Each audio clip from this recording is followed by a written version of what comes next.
editor? He's one of the Editors, yeah. along with the views of Ali.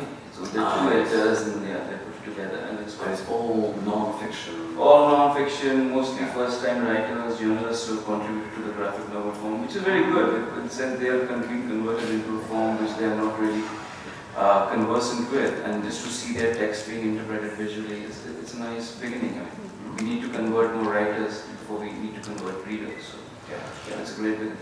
Yeah, excellent. And then, how about you, sir? What's your connection to President? What was your connection to Archana? Did you know him early? Yeah. But not as Vishwa knew him from before. From the beginning? Yeah, from the beginning. But we went to Goa. I went to Goa because I'm not very confident about my drawing, and I thought perhaps we could collaborate because I got this Macarthur Fellowship, which gave me a whole lot of money. Is that the genius thing? It's the Asian genius, which is not compared to American genius. It's like a diluted genius, I suppose. Because all the geniuses live in America. Of course, they get enormous money, don't they? Yeah, so American size, it is like a scaled down version of the. Okay. So I had a pile of money and I had. This is because of making your films, is that what I kind of scammed them to believe that I'm interested in male sexuality, which I wasn't. And then I got a bit of money, and then I was not confident of my own drawing style. I still am not. I don't know how it actually happens. It does.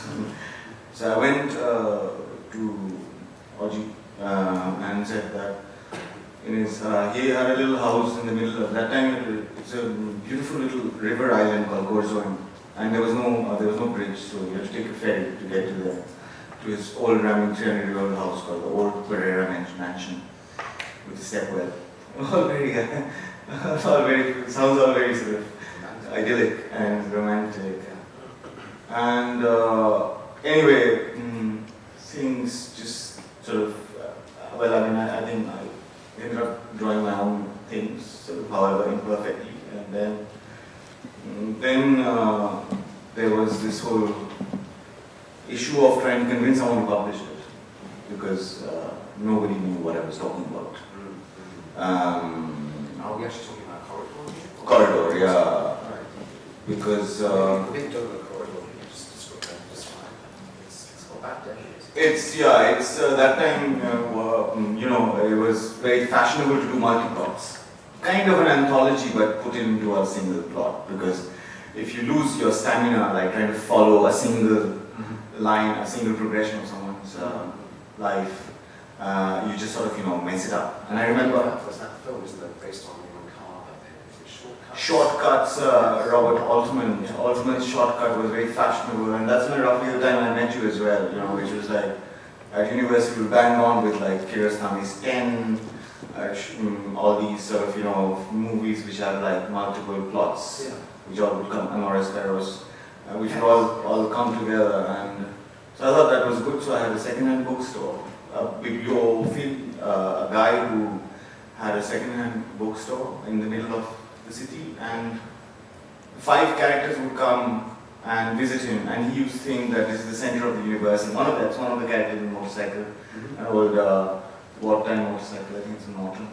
And he used to play chess, and he knew everything. He was an autodidactic, and he thought his shop was the center of the universe. This is all very much an India which almost had sort of faded out with this modern smart city, and with our lovely government trying to kind of smarten us up. And this whole neoliberal India was just about to begin. So it was kind of nice to kind of catch it, get the zeitgeist. I'll talk about it later. But yeah, so this. And again, did you go to Penguin? Did Penguin open the door? So I've given up, practically given up on ever publishing a graphic novel, unless I did it like independently. I have great respect for people who publish into independent publishing, and I saw some amazing works here. But I didn't have the steam to do independent publishing. Although I did become a publisher later on, we'll talk about that. And so everybody said, like, what is this graphic novel? Is it pornography? What is graphic novel? Is it like sort of, are you going to like, it's like Shakespeare. we read a lot of those sort of Shakespeare, yeah, Merchant of Venice, and like black and white, rather bad storytelling and stuff like that. So nobody had a concept.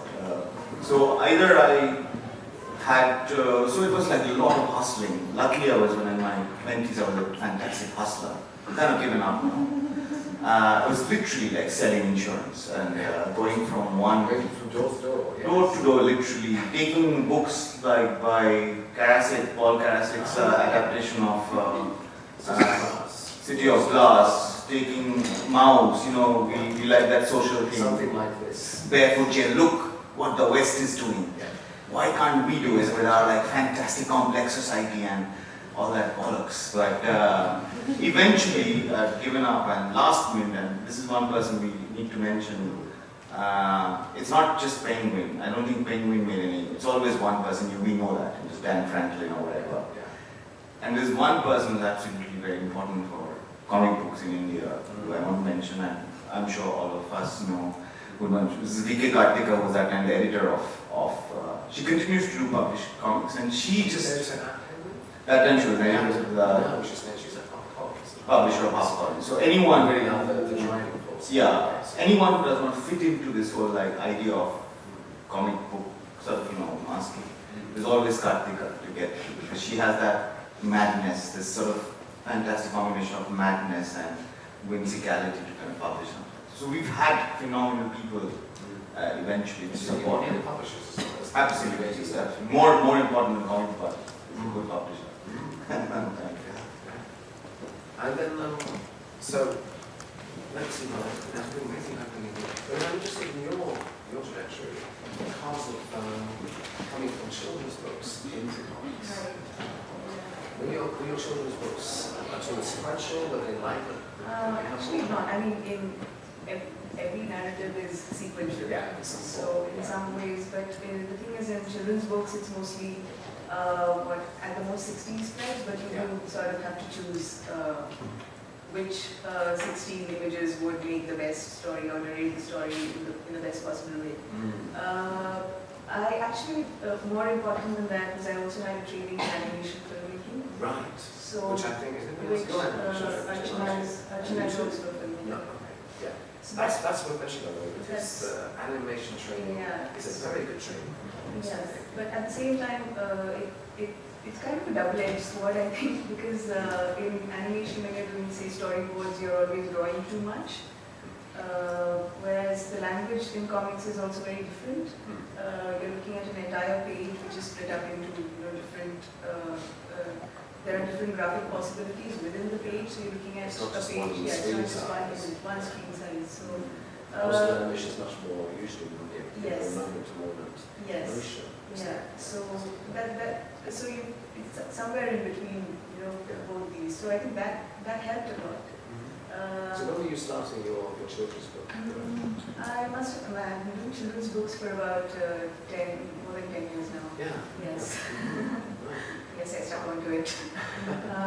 It's considered not as cool as doing comics. So depending on the audience, I tell people what I do. Children's books is very cool as well, actually. Yeah, I don't know, not in India, I guess. No, it is. I mean, it is still, yeah. It was not maybe 10 years back. Yes.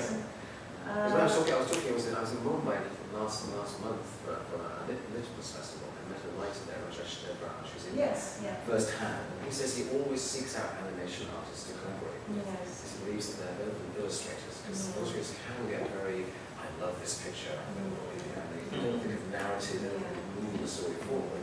Also, we have to be very consistent with our characters while animating things back. Yeah, exactly. I'm very good at gesture and expression and just basically communicating. So my first comic, the first comic I ever did was interestingly with Arijit's brother, who is also, he writes comics but he doesn't draw. So there was an NGO in Delhi which wanted to do, they collected a lot of really dry data about the environment and they wanted to kind of get it to the lay people in a more interesting form. So it was Anirudh, who is Arijit's brother, was connected to this NGO, and it was his idea to kind of bring it out as a book, as a graphic novel. So we kind of tried to weave some sort of a narrative. Like there was a fictional family which kind of goes through these problems, and certain environmental issues were kind of tackled within that story. And of course, when anyone tells you that you're doing work in comics, they first send you to Arijit, because so if you're a novice in comics, you go to Arijit and get feedback. So he helped sort of. I didn't know much about comics. I didn't read comics at that time as well. So they got me, both of them got me interested in graphic novels, and I think the interest in comics began as well at that point. This one was a very large volume, wasn't it? This one was like 100 pages or something. Was that a collective thing? No, it was just done by me. And that's your first comic, and it is a 100-page comic. Yes. But I mean, I look back and just see mistakes in that. So Yeah. hopefully I've gotten better now. Which you were learning all as you Yes. go. Let me just bring Appupen down there here, because I'm thinking about where do you fit in this flow? Were you involved with any of these early stages of comics? Not really. Or you had your own solo book was from another publisher, Blast, was it called? Laughed. Laughed. Yeah, they're a small publisher. And it was Moonbird. Moonbird. Yeah. Yes. And where did you come from to get to do that? What Okay. was that? I think what most of them are talking about is seen in Delhi. None of it really trickled down south much. I was interested in comics a lot, and I was doing a lot of magazine illustrations after college in Bombay.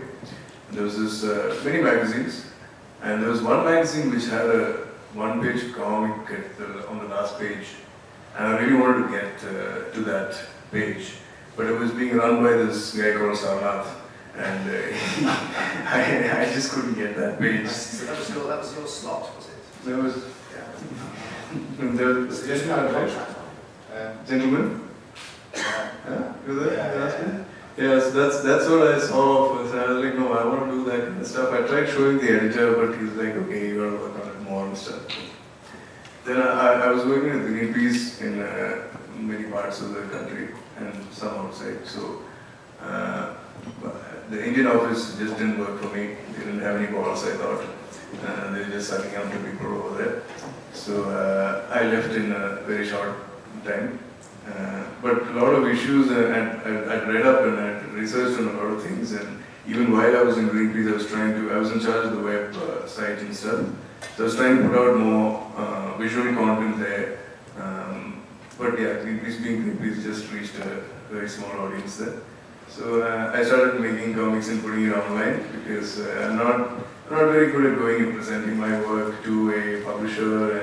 I'm not confident for that at the time. Not a lot of hustle like Sarnath is. And yeah, that's why he got that last page. The web obviously is a great way to get your work out, and people discover you, following. Yeah, I found my first publisher through the web actually. Yeah, they saw the stuff, and they're pretty underground, and they're crack. So they called me and they wanted to publish it. They helped me a lot with editing, and actually a lot of my stuff later has been silent without words. So they gave me the confidence for that. They told me that I was explaining too much, and you don't have to like say all this, it's coming through with your drawings, but I was pretty new to the scene, so I didn't know whether I was communicating really. So the first book was quite a push for me. I remember meeting you, we met in Angoulême. In Angoulême, yes. About 11. Yeah, Yeah. right. The book just come out, just about that. 2009 was the book. Right. Yeah, we just managed to finish the first production recently. It wasn't really selling much, so Yes, try and push it. distribution is always a challenge too. So just tell me what was the inspiration for the movement, and what's your story idea? Mostly, what I was seeing at work, I did a year of advertising where, well, out of college, you know, it was a nice thing, a cool thing to do, to go and join the advertising office, because I wanted to be a creative person, and one side of the office was labeled creative. So, you know, it's proof that you are creative. So I tried for some time, and it was in 2000, so it was a time when there were more relaxed people in advertising, and everything was not so aggressive as I see it now. Even the offices were different. There were bars and people who were just hanging around. There were a few nice guys over there who told me, if you want to be an artist, you have to be out of an office in a year max. Otherwise, you're not going to be an artist. I didn't really understand it at the time, but I think I know what they meant now, because, you know. So I had this thing, I'm kind of selfish that way, so I don't want to give my time to selling some product or my creativity for that. But somehow I can't convey this idea to anybody. You know, people think it's totally fine. Although most of the creative people, the really creative people, are working in the commercial side, and they don't have any work of their own. No. So this is also a thing over there, because when I was working with Greenpeace, I figured like people are not concerned about paying for the environment, because there are many concerns before that. You know, they'll talk about food or clothing or housing or something. Environment, you want us to contribute for the environment, that's a new concept. So contributing towards art or for buying a graphic novel, which is pretty expensive in the scene, it's a little beyond the thing. So, yes. It's not a top necessity, is it? Yeah, it's coming to it. A luxury in a way. It is a luxury, and graphic novels especially are nice things to keep in your shelf, because you look like, you know, you're in that scene. Nowadays we've even had mainstream billboards coming with the models holding graphic novels. I would like to ask them what they read. Which is your favorite one? I think that's just what we used to do. We had to market them. Yeah. I'm cool, so we graphic novels, yes. I like this attempt, but what we are having in India right now is the superhero phase.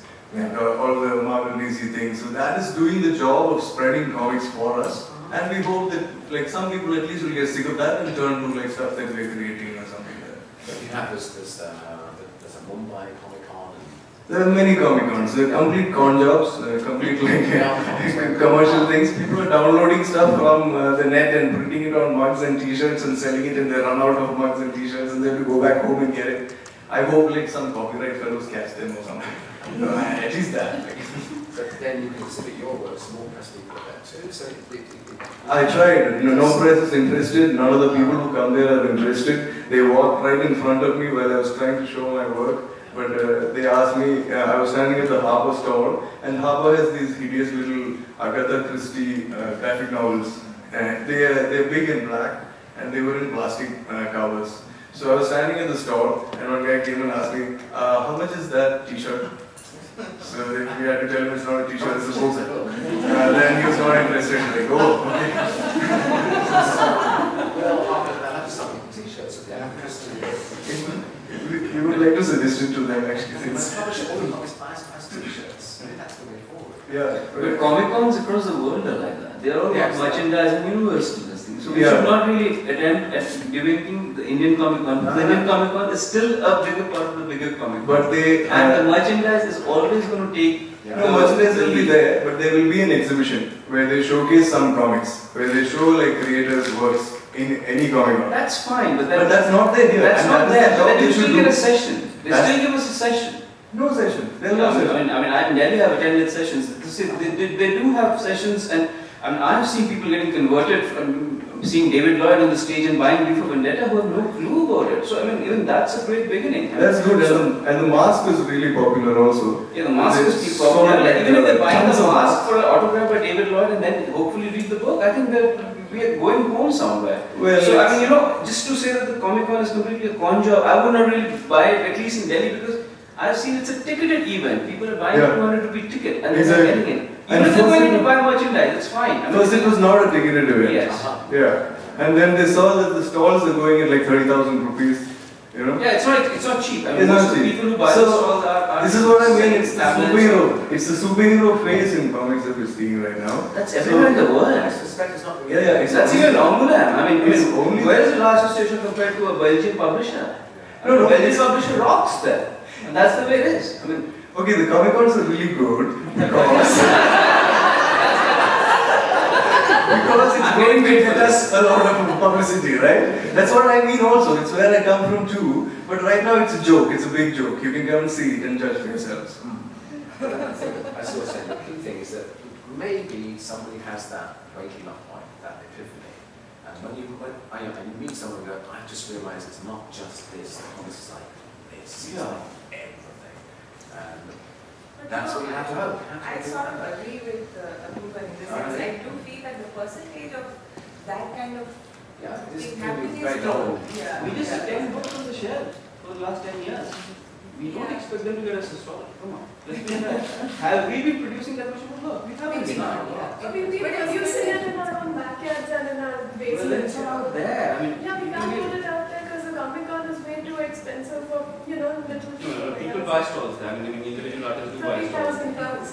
But it's sort of like a vicious cycle in some sense because it's like we need, of course, things are changing, I definitely agree. And I think we are moving a little bit away from the superhero world.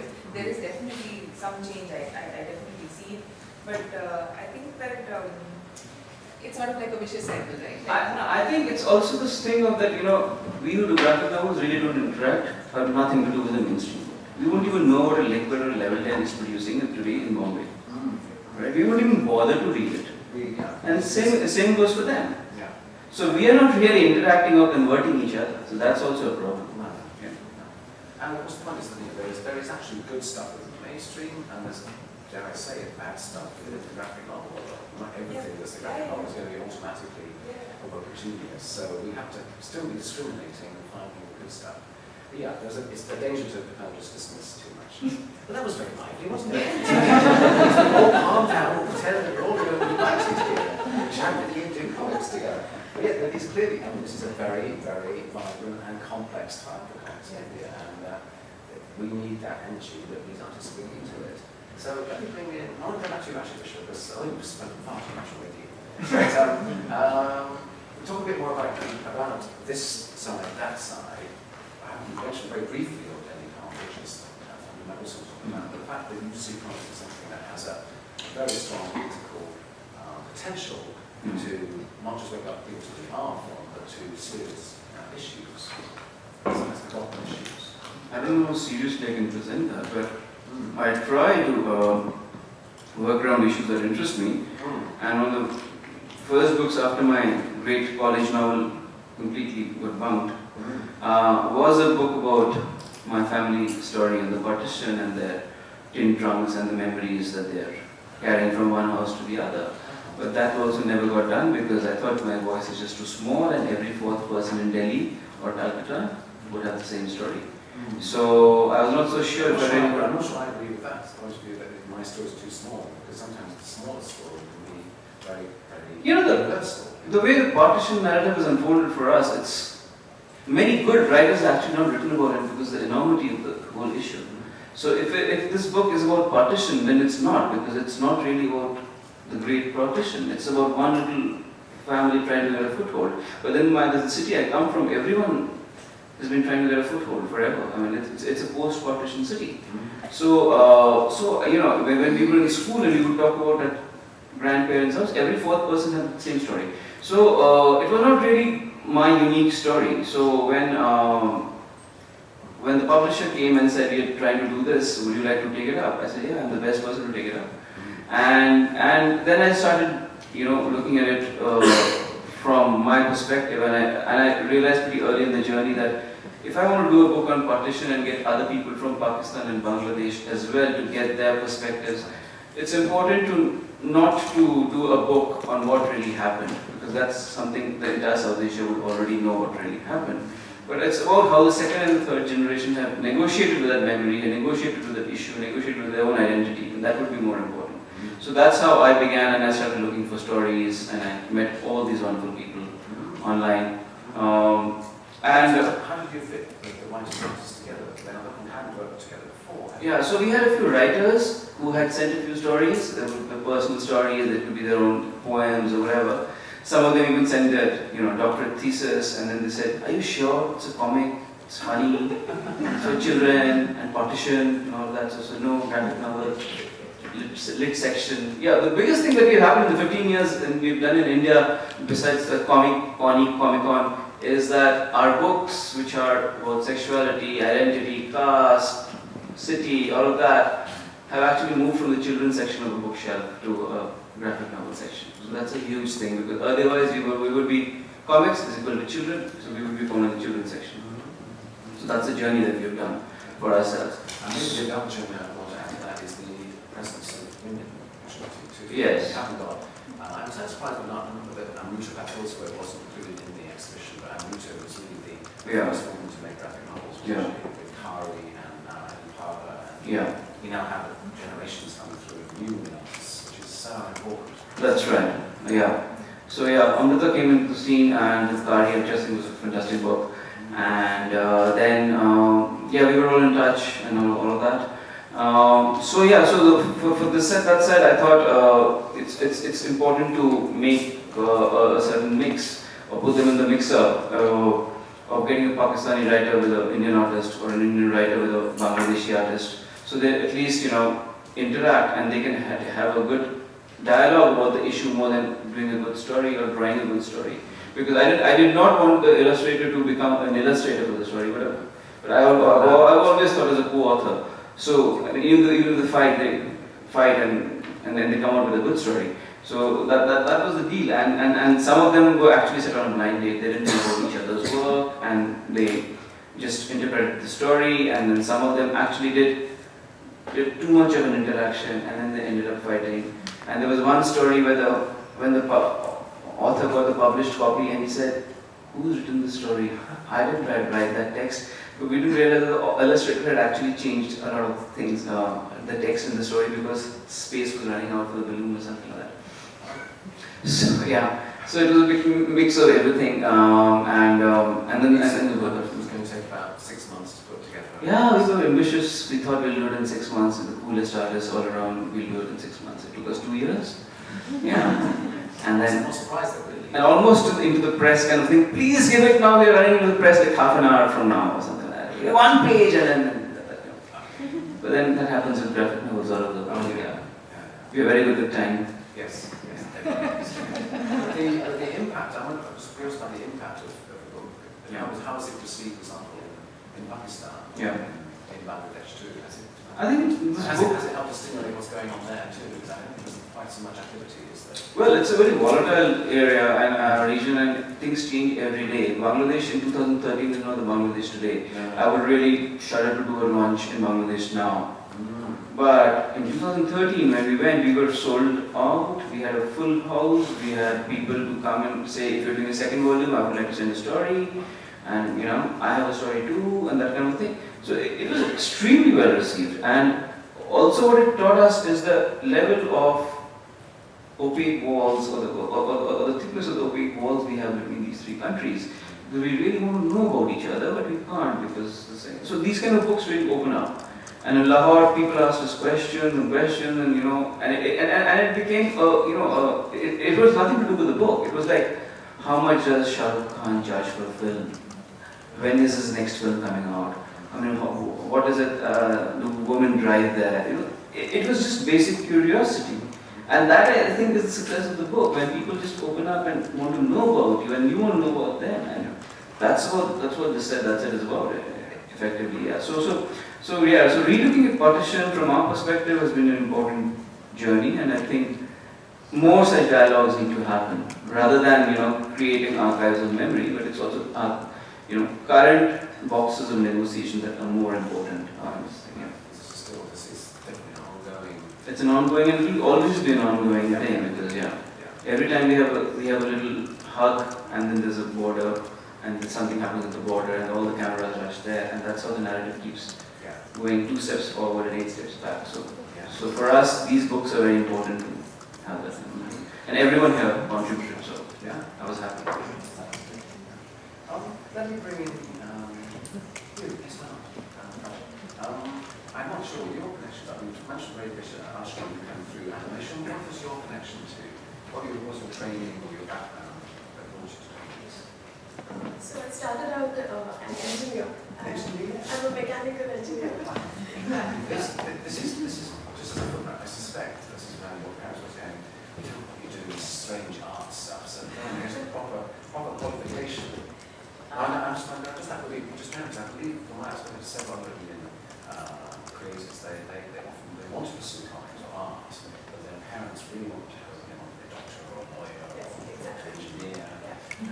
So, that's like my training, Yes. All through my life I've been told that, okay, there are two ways you can go, the medical route or the engineering route. And I was like, okay, whatever, I don't care.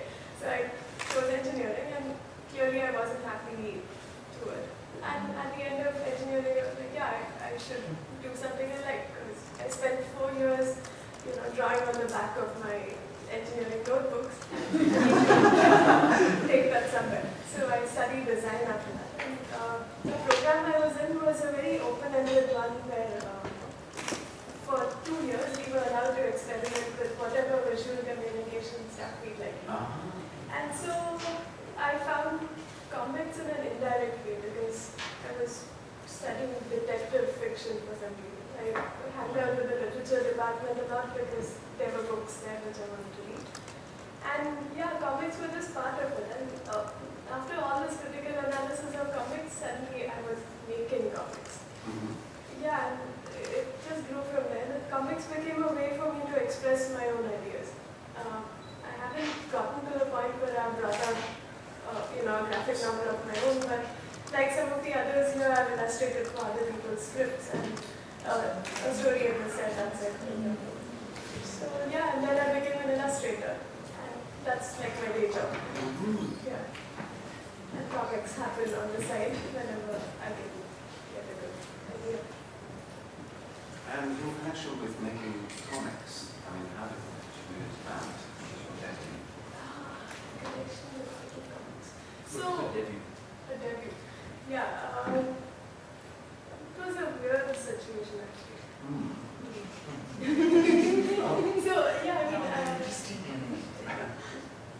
I think we all know this person. He's a guy called Pratik Thomas, and he loves comics. Who's this again? Pratik Thomas from Banerjee comics. Banerjee, okay. Now no longer Banerjee now. Now it's...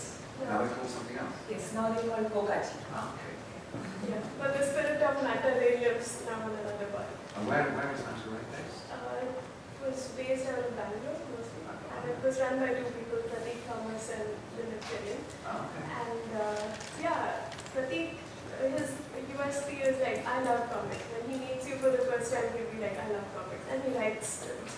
And he has amazing ideas for where comics can go. And he's read more comics than any of us. So, through a connection of children's books and stuff, I got in touch with him and he said, I'm bringing out this comic, would you like to draw a poster for it? And I do posters, so he is so happy to draw a poster. And since then, he was writing more stories and I got to illustrate like single page things on and off. And then there was, I guess my debut was that poster for a book called Hush, Simon comic. Completely indie, very low budget, but a beautiful thing. Was it a narrative sound, a wordless comic? Yes, it was wordless comic. Formed his story. Right. And it was actually illustrated by her. I see what you mean. So I was like the decorator on that comic. Yeah. I made it look nice. That was a small book. What we've got on the screen here, I just whizzed through, is Spring, which we just briefly mentioned. It's the German anthology, entirely run by women, and they just did a workshop in India with all three. Yes. Yeah, all three. With Priya and Prabha and Archana. And this is Archana's work. And we've got yours in here too. Yeah. It's called Ghosh. That's what it's very strong stuff. It's not a bitch. Yes, where's that coming from? We will just be prepared. It's very strong. It's a fabulous book. And finally, here we are. Yeah, tell us about this one. Very strong. Very good. Yeah. It's a long way from each other. Yeah. So, Tremendous, really good. I mean, during the creation of this anthology, the German and the Indian artists would sit together and talk about all the issues we faced as women, deep, serious stuff like, abuse and rape and stuff. And also silly things like, body hair and there was always this undercurrent of things that we shouldn't do, things that women don't do, shouldn't do, or it's kind of assumed that women should take care of themselves and be safe from, I don't know what, from all kinds. So the character in this story is a witch because she does all these things that shouldn't be done. And it's like even women don't stand up for each other sometimes. Like, oh, what a bitch, look at her doing that. So it's not just a man's voice. Yeah, it could be. It could be a woman as well. Yeah, it's like the collective group of people. The social pressure from someone on others. Yeah. And we haven't, unfortunately, I'm not very interested, but just tell us about your other comics that you've done, anthologies. Yeah, my other comic, other real big comic was in this side, that side, and I worked with a Pakistani writer called Irfan, and his take on the partition issue was a very poetic one, and I like things that are quite implicit. That even the images can be ambiguous, the script can be ambiguous, and together maybe we give the reader an idea, and maybe the reader comes back a second time to read it, and maybe get something else. It's a kind of a very open script. I'm very happy to know. And another comic I've done was also kind of in an anthology by Black, which Appupen was talking about. Yeah. It was the obituary journal. Obituary, yes. Yeah. Meat, yeah. This obituary. Yes. So it's like literature, but Obituary. with OD in the front, it becomes obituary. Yeah. Obituary. Very good, I think. Yes. So, These are pretty ambitious anthologies, and they're very, they're very experimental, very substantial books. It's really quite impressive. Yeah. I like the first of those, I guess, was Power Collective, was that the first? No, I think the literary journal was before. Oh, was it before? The first edition, yes. Yeah. Before Priya. Well, I don't know, it wasn't that ambitious. Well, it was just... But very well produced, I think. Yeah, well produced, we have good artists. Can you just explain the Power Collective itself, how that worked? It wasn't quite clear that you and Sarnath put it together. Who founded Power? And why Power? It's not Power. It's not Power. It's P-A-O. So what does it mean? Well, I think pound the queijo, food, pound bread. Okay, comes from that. Yeah. Okay. So the idea was to push it to a scene where we could make our bread and butter through comics. So hence Power. This is a post facto justification we have found for ourselves once we had liked the name. So this was around 2007 something. Yeah, there were not too many comics happening. The energy was low. A few years after Corridor and One. It was actually a reaction. There was for me, everybody had different reasons, and I kind of agree with Appupen about the whole these things like about these big comics event which was happening in India. But it's usually a quiet space for at least for some of us. Comics was a way to talk about new stories, sort of new ways of telling stories. Quiet enterprise fundamentally, and that's it. And I'm actually sometimes get very nervous when I see the popularity it has. Acquired, like when novels actually start talking about comics. It's not a big enterprise, and what Power's main idea was so that we kind of start talking to each other, peer to peer. So Amitabh Kumar, who now lives in Bangalore, was the guy who had a lot of energy and youth to get us together. It was like that art cane photograph which was taken in Harlem, where they got all the jazz players together at like 10 o'clock. So you got Wayne Shorter and Dizzy Gillespie, and everybody's like hanging around, so like all woozy from late night sort of reveries and coming together. And he actually had the energy to kind of bring us all together. Did you have like a manifesto or project together? I think, What was you together to? What were your aims? So just peer to peer, like kind of bring up the standard of the work. So see, I'm not one of those people who believe that if you do too many of everything, it necessarily gets better. I know I'm quite sort of alone in that, because a lot of people think that if you blast the market with a whole lot of graphic novel, some of it is going to, it's called the trickle down economics also. The thing is that in economics terms also we use that word trickle down. So if Mukesh Ambani makes a lot of money, a small guy in Rajasthan will, some money will come to him. So I'm probably quite alone in believing that that does not really happen. What you do is like you have use a lot of verbal and image pollution. So I believe that one needs to like sit around and talk much more before one produces something. But that's my personal view. So and what came out of how that came with this anthology, but also was there anything else that came out of Power Collective? What else came out of it? I don't know, when we began, we were like, that we really need to put more work and see each other's work, because we're not really interacting with each other much. And that's how it began. And then the anthology came out much later. We thought, let's do an anthology now. But it was initially discussing our own work over beer. And then only when we started thinking that let's do a book, let's get other people, we threw a call for entry and people responded. And then we just shortlisted a few stories and we started off from there. We were supposed to do an exhibition later about the book, but that never happened. But but basically it just stayed at the anthology. Nothing really much happened after that. Yeah. But for you individually, was it a supportive thing? Was it an encouraging thing to have that?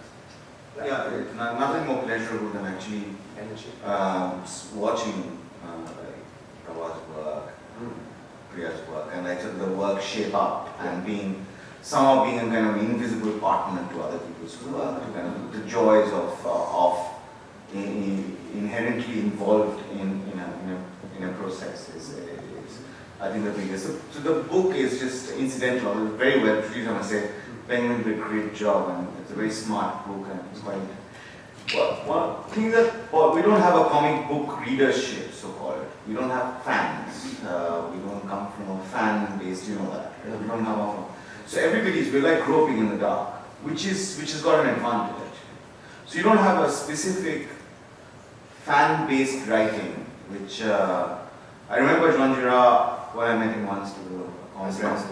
Yeah, Morbius before he died.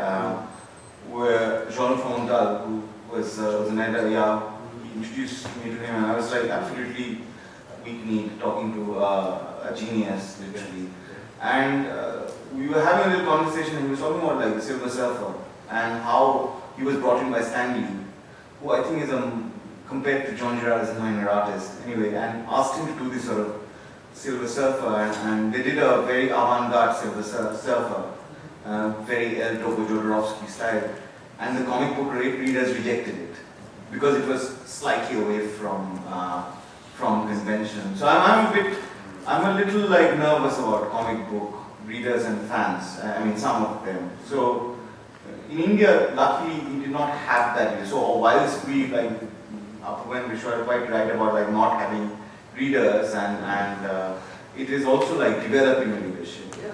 So Paul actually and all the other Manita Ray and the rest of it, we were also trying to kind of develop a leadership, like where stories fundamentally that emerge from India, told by Indians to Indians. Other people might be interested or not, doesn't matter.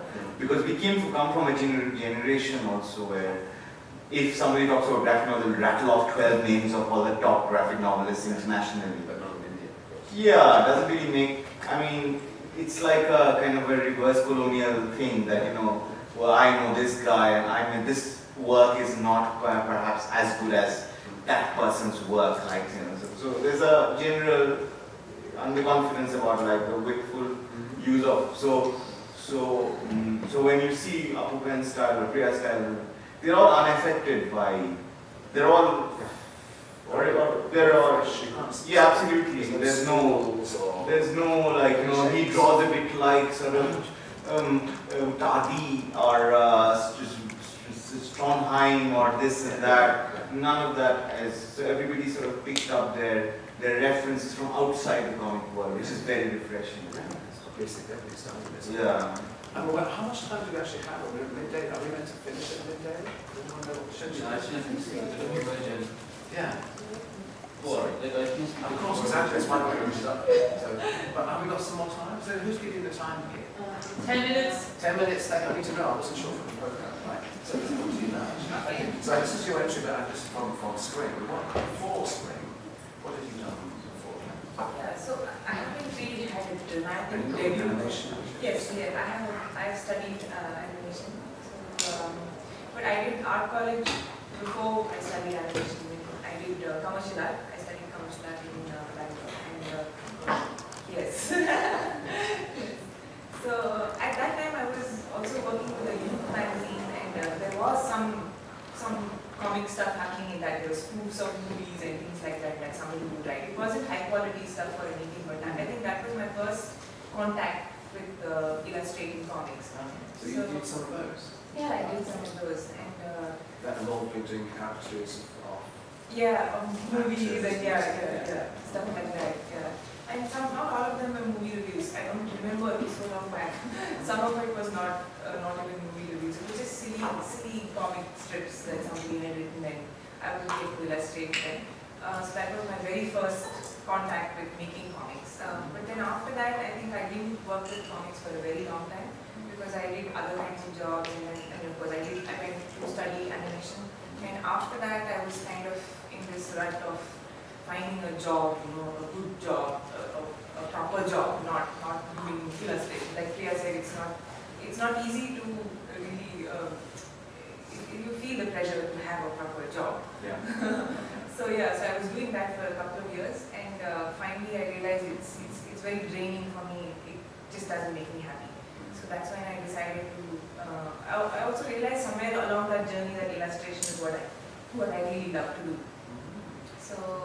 So it took me a while to overcome the fear of being jobless and to just go into illustration full time.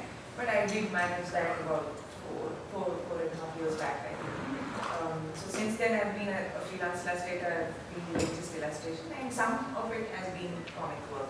And I think one of the first comics that I remember really enjoying drawing was also written by Pratik, as Prabha mentioned. Pratik is a good friend of mine. We studied together in college at National Institute of Design. Yeah, so I remember then he would be broke almost all the time because he would be spending all his money on comics, on graphic novels. They're not. Like Appupen mentioned, they're not cheap. We have, especially if we want the good international graphic novels, we have to really pay for it. So yes, and he would be broke most of the time because he would have spent all his money on comics. So finally, when we finished college and he set up Banerjee, we were even working together in the same startup, which was sort of the same point where both of us decided. It was in 2008 when the recession hit, and the startup that we were working with shut down. And both of us were jobless, and at the same time, both of us decided to just fuck it and follow the things that we're really passionate about. So he got into comics, I got into illustration. And but again, there was a point when I had to go back to work, to get a job, because I had some financial pressures. But by the end of that, he had written the script for a 4-page comic, which was also wordless. He seems to have a liking for that kind of a comic. Yeah, so that was the first. It was called Rather Lovely Thing, and it was part of one of his mini anthologies that he published later. So that was one of the most memorable comics for me, because I really enjoyed the script, and it was so unlike everything else that usually happens in comics, like all the superhero stuff. It was completely a wonderful poetic script, and I really enjoyed working on that. And after that, I have worked on a lot of such small commissioned comic pieces. Usually with other people doing Yes. So I had never actually written my own stuff. This is the first time I have attempted it at the spring residency.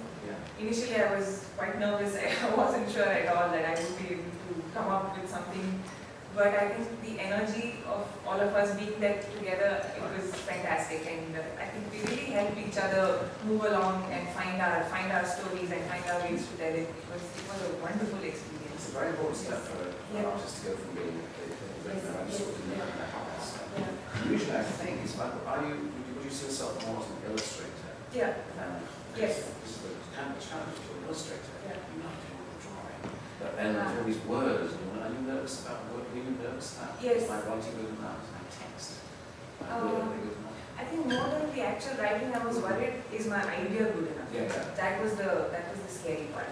And I think for me, I don't fall into that trap of getting all held up on the image simply because of the animation background. Because there you learn how to focus on the. thing, isn't it? You Yeah. not make a super finished drawing. No, Yeah.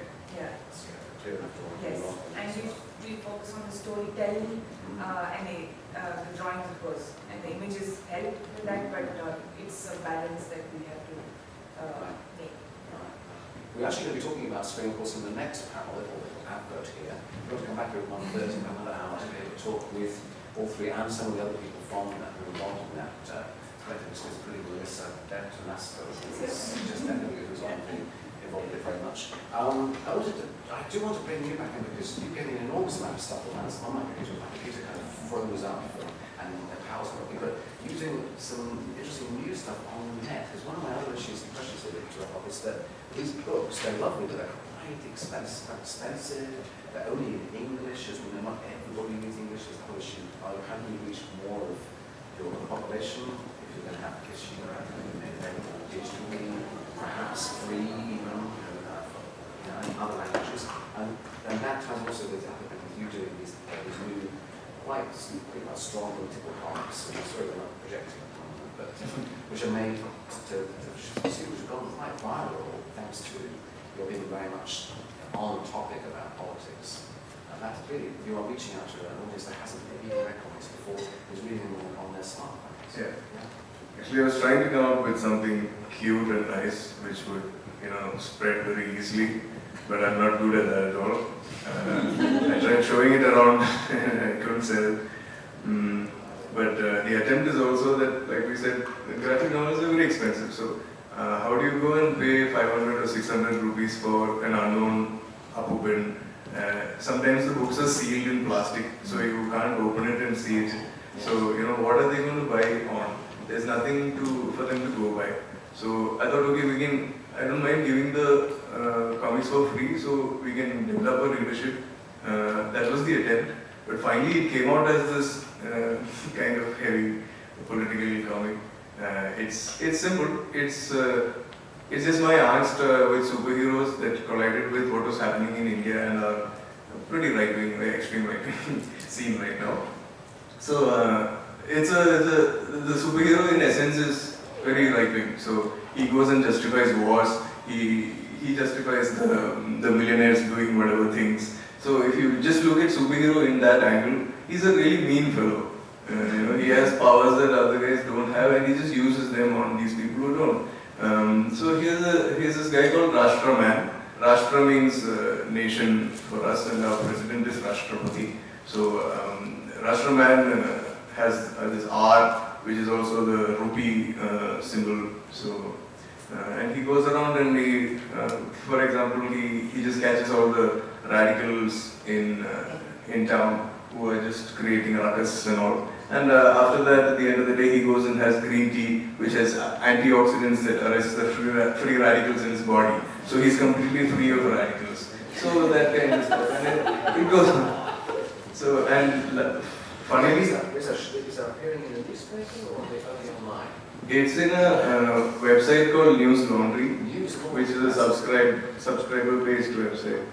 So you can make some money from the website subscription thing? No, I get paid every week now. It's become like my most successful project. Do you actually get paid more if more people look at it? Not really. I get a fixed amount. Okay. But Want to renegotiate that?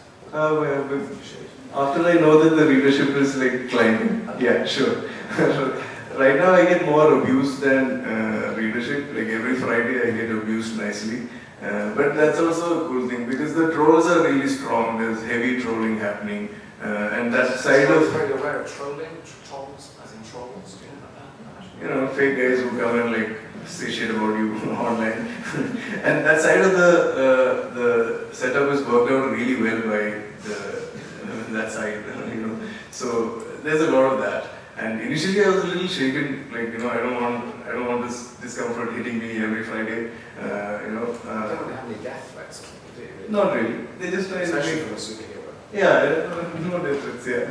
It's not that severe. I think they just like, but they post it before I can go and see the page. Like, they'll call me and say that it's uploaded, or they'll text me. And before I go to my computer and get onto the page, there's already like a very detailed like troll thing with an image and like, you know, they worked it out somehow that it comes just that. So the first 3-4 comments will be very loudly against it. And I was feeling a little bad initially, but if you go and read any article which is kind of open, this is the scene, that is the agenda, It's like you know. a hobby for people, I think. I don't know if it's a hobby or it's a paid thing. Yeah. Because I sometimes feel they're getting paid more than me because there are little comic strips are not made for that, you know. That's just too much. So, well, anyway, it's doing well. Okay, so every Friday it's happening. Yeah. But and 2 weeks back, I put up the comic and there were no abuses. And I felt really bad. I called my editor also and asked her, like, you know, did they block these people or something? You know, why are they not responding? But after 2 days, I got the response, so it was okay. And finally, let's touch on your audio for a second. I mean, as you said, on the table. Tell us, because that has to do with water, the issue of water and the feature, which is everywhere, particularly in India. And you have this brilliant example about people drilling into the centre of the earth to find a mythical supply of water. This is something here all the time. I have seen that. So your return to graphic novels, because you kind of wandered off into all this other kind of arty stuff. Which is important, of course, but you come back to comics with this. What made you come back to this story in particular? Like I want to get back to comics.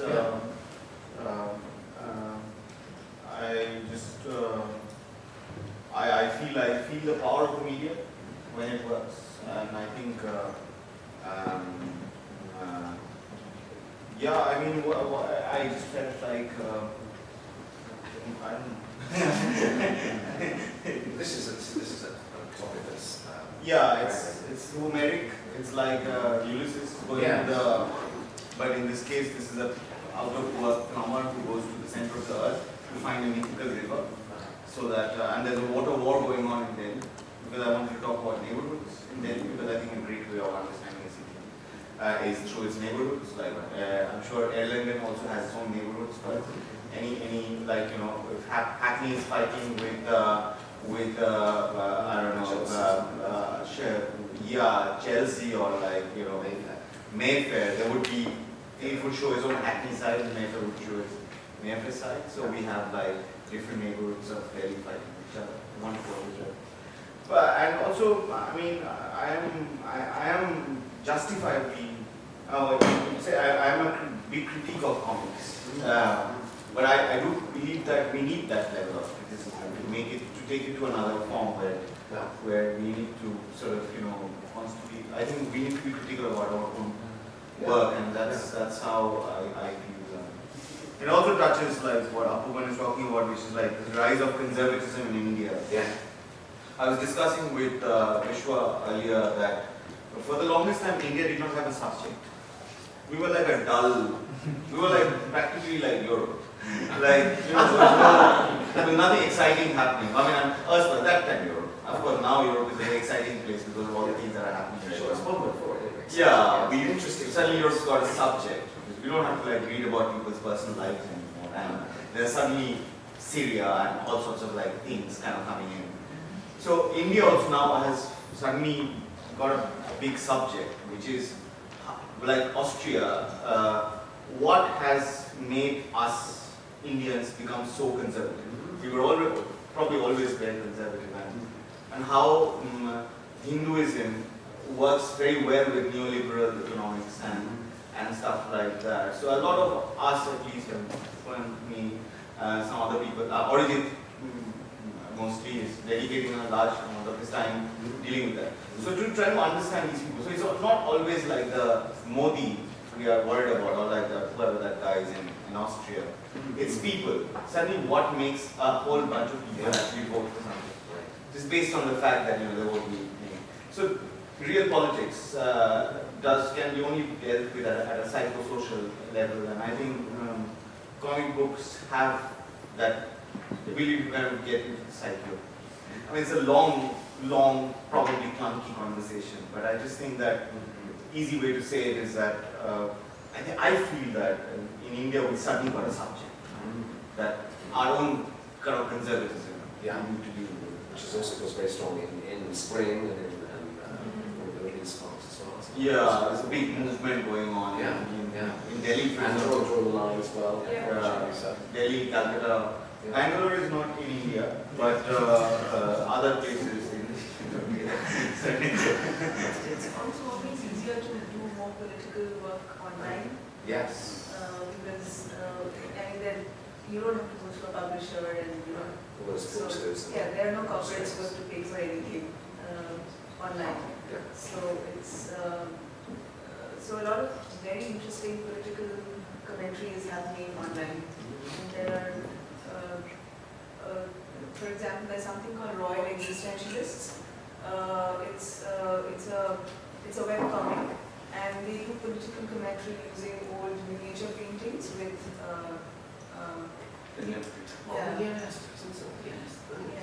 So there are lots of different genres like that which have become quite popular, and these go viral in a matter of minutes.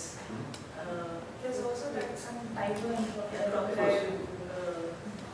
Crocodile. It's an online. Yeah, I forgot the name. It's a bit. Crocodile in the water title. Yes.